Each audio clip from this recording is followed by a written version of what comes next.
Bonjour, savez-vous que Dieu est parfait? Cela signifie entre autres qu'il ne peut pas mentir, qu'il dit toujours la vérité. Cependant, Dieu nous fait certaines promesses dans sa parole. Pourquoi donc Dieu aurait-il besoin de nous promettre quoi que ce soit s'il ne ment jamais? Si sa parole est parfaite, comme lui-même est parfait, tout ce qu'il dit s'accomplira. Alors, pourquoi y ajouter des promesses? En ce qui nous concerne, lorsque nous promettons quelque chose, cela nous aide, en tout cas cela devrait nous aider à rester intègres. Lorsque nous prêtons serment, nous nous sentons davantage obligés de respecter ce que nous avons promis. Par conséquent, en tant qu'être humain imparfait, nous promettons des choses non seulement pour le bien de ceux auxquels nous faisons les promesses, mais aussi pour notre propre bien, afin de nous rappeler que nous devons, en tout cas que nous devrions, tenir nos promesses. En d'autres mots, nous promettons afin que ceux qui reçoivent nos promesses aient davantage confiance dans le fait que nous tiendrons notre parole. Mais nous promettons aussi afin d'être plus motivés à faire des efforts supplémentaires pour tenir nos promesses. Pour le dire autrement, en faisant une promesse, nous nous sentons plus obligés de tenir notre parole. Pourtant, le Seigneur est parfait dans tout ce qu'il est, tout ce qu'il dit et tout ce qu'il fait. Puisqu'il est parfait, il serait plus logique qu'il ne fasse pas de promesses, car il n'a besoin ni d'être motivé, ni de se sentir obligé de tenir une promesse quelconque. L'accomplissement des promesses chez Dieu ne relève pas du sens du devoir, mais résulte de son amour. C'est par amour que Dieu fait des promesses. Mais alors, pourquoi Dieu fait-il des promesses? Il ne les fait pas pour lui, car il n'en a pas besoin, mais il les fait pour nous, afin que nous nous sentions davantage en sécurité. Dieu nous fait des promesses pour que nous sachions qu'il est fidèle dans l'accomplissement de sa parole. Sachant donc que les promesses contenues dans la Bible ont été faites pour notre foi, Romains chapitre 10, verset 17, nous devons les prendre à cœur et nous attacher à elles. S'attacher aux promesses de Dieu ne lui rappelle pas d'être fidèle, car Dieu est toujours fidèle. En nous attachant à ses promesses, nous nous rappelons que l'amour de Dieu est la véritable source de sa fidélité. Et une des meilleures façons de s'attacher aux promesses de Dieu, c'est tout simplement de les prier régulièrement. Nous prions donc les promesses de Dieu pour deux raisons. Premièrement, pour nous rappeler que Dieu est fidèle. Deuxièmement, pour accroître notre foi dans sa parole. Voici ce que je vous conseille. Installez-vous dans un coin tranquille et éloignez-vous des distractions visibles et sonores qui vous entourent et accueillez la présence du Seigneur comme lui-même vous accueille dans sa divine présence. Restez dans sa présence et laissez-vous rafraîchir par le Saint-Esprit. Asseyez-vous seul avec Dieu en croyant qu'il est à vos côtés. Communiez avec lui dans sa parole en maintenant une attitude de prière et d'adoration. Laissez-vous recharger spirituellement par le Seigneur. Laissez-le vous réconforter tranquillement par le doux murmure de sa parole. Soyez attentifs à son esprit et devenez sensibles à sa voix. Reposez-vous dans son amour et priez avec foi en vous accrochant à ses promesses. Ne vous inquiétez pas, vous n'avez rien à prouver. Vous ne passez pas un examen, vous devez juste être avec votre maître bien-aimé. Lisez et méditez pendant quelques minutes sur les textes cités en permettant à votre cœur d'en être imprégné. Ensuite, confessez la prière que vous trouverez juste après les passages bibliques.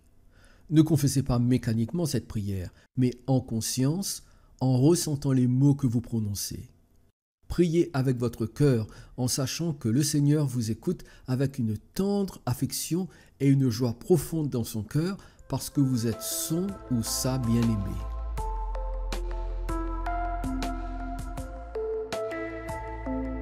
Psaume 86, verset 5. Car tu es bon, Seigneur, tu pardonnes, tu es plein d'amour pour ceux qui t'invoquent. Cantique des Cantiques, chapitre 8, verset 6. Mets-moi comme un sceau sur ton cœur, comme un sceau sur ton bras, car l'amour est fort comme la mort. Ésaïe chapitre 54, verset 10. Quand les montagnes s'éloigneraient, quand les collines chancelleraient, mon amour ne s'éloignera point de toi, et mon alliance de paix ne chancellera point, dit l'Éternel qui a compassion de toi. Jérémie chapitre 31, verset 3. De loin l'Éternel se montre à moi. Je t'aime d'un amour éternel. C'est pourquoi je te conserve ma bonté. Romains chapitre 5, verset 5. Or l'espérance ne trompe point, parce que l'amour de Dieu est répandu dans nos cœurs par le Saint-Esprit qui nous a été donné. Romains chapitre 5, verset 8. Mais Dieu prouve son amour envers nous en ce que lorsque nous étions encore des pécheurs, Christ est mort pour nous. Romains chapitre 8, verset 35 et verset 37 à 39. Qui nous séparera de l'amour de Christ?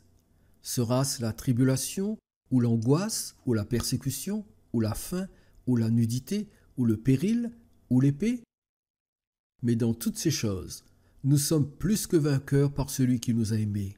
Car j'ai l'assurance que ni la mort, ni la vie, ni les anges, ni les dominations, ni les choses présentes, ni les choses à venir, ni les puissances, ni les hauteurs, ni la profondeur, ni aucune autre créature ne pourra nous séparer de l'amour de Dieu manifesté en Jésus-Christ notre Seigneur.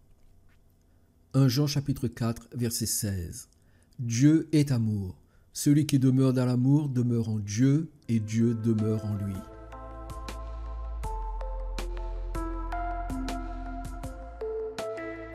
Seigneur Jésus, merci pour tout ce que tu as fait pour moi. Merci d'avoir subi un sort si horrible pour mon salut.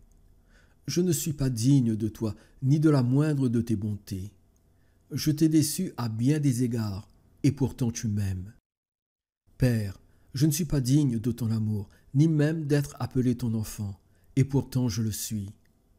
Qui suis-je pour que tu m'aimes à ce point? Qui suis-je pour que tu aies fait de moi le temple du Saint-Esprit qui demeure en moi et qui m'aime si tendrement? Mon Dieu infiniment bon, je me réjouis d'être l'objet de ton amour. Merci Seigneur pour toutes les fois où tu viens à mon secours. Merci pour le réconfort que tu m'apportes dans la détresse. Merci pour la compassion que tu as pour moi chaque jour. Merci pour la miséricorde infinie que tu déploies si fidèlement envers moi, même lorsque je suis infidèle. Merci mon Père de me protéger des nombreux dangers dont je ne suis même pas conscient. Lorsque je pense à toutes ces années derrière moi, je ne peux m'empêcher de constater combien tu as été bon pour moi, me soutenant et m'aidant avec bienveillance dans chaque difficulté. Saint-Esprit, tu es toujours présent dans ma vie pour m'aider à avancer malgré les épreuves.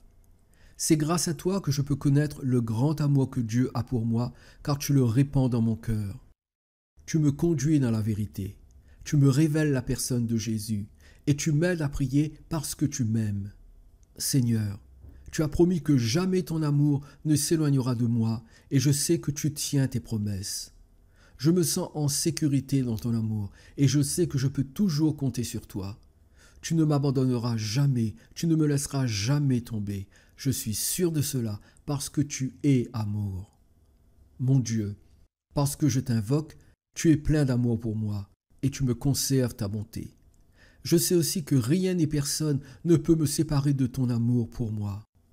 Montre-moi à quel point tu prends soin de moi en intervenant tout à nouveau dans ma vie et en me donnant une pleine victoire sur tous mes problèmes.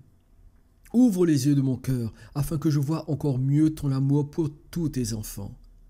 Mais surtout, Seigneur, que je puisse sans cesse demeurer dans ton amour, car c'est par ton amour que je suis plus que vainqueur.